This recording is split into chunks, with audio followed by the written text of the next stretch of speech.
Willie D Live.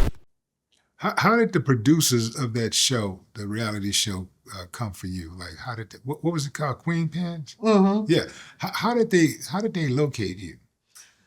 Well, to this day, I don't even know who called me. I forgot. Well, somebody called me. A friend of mine called me, asked me had I seen the show, and I said no, I haven't. He said, "Well, it sounds like you. I watched it, and that's you all day." And I said, "Well, the title sounds like me." I said, "Okay." So my cousin that was married to Kiki Wyatt, he was my manager at the time, and so I called him and I told him, I said, "I don't know what it's about. I haven't watched it." I said, "But the title fits me." And so he knew some people at BET and he made the call. And so when they heard my story, because they wasn't even going to do a second season, because the first season was basically like a flop. And so my story is what prompted second season and the rest of them. Mm-hmm. Yeah.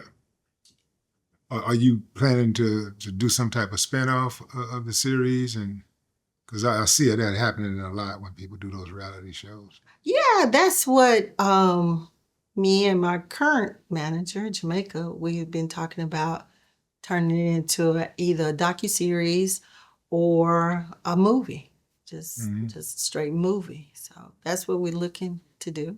Would love to do. Yeah. When you were in jail, did you have kids? I got a daughter. Mm-hmm. She was given to me.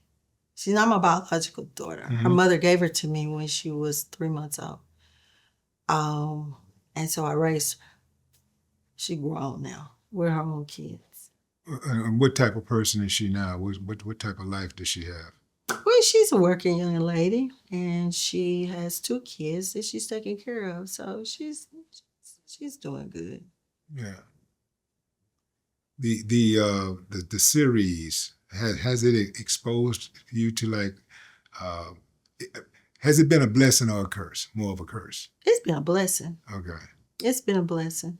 Yeah, because you're getting a lot of people reaching out and stuff wanting to work with you and all of that type of stuff these days, right? Right. Yeah. So what were you doing like between in the interim of like being on the show and getting out of prison? What was happening in between of that? Well, in between, before the show? Yeah.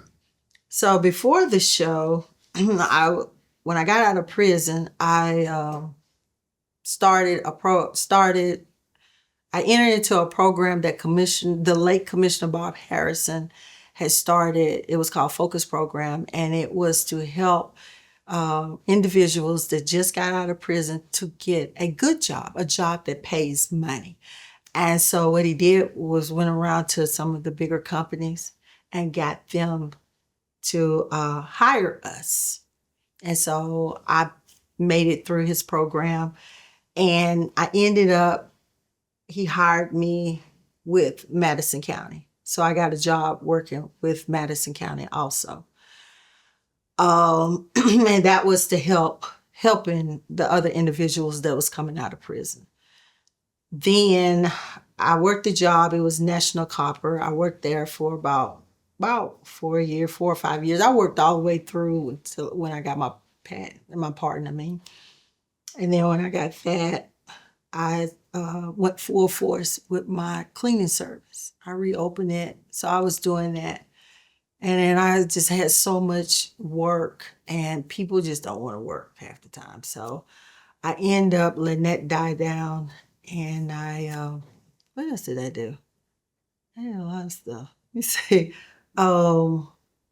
Basically, we're working for the county. I was doing that. Then I got involved with the NAACP, so I was doing stuff with going around with them and talking to people. I started talking to people way before this.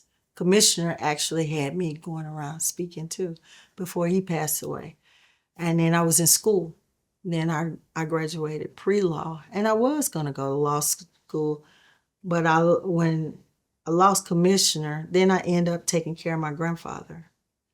And when he passed away, both of them around about the same time, then I decided, don't think I really want to do the law. you know. And then my dad got sick. And so I ended up being a caretaker for my dad. And my dad died a week before we filmed BET.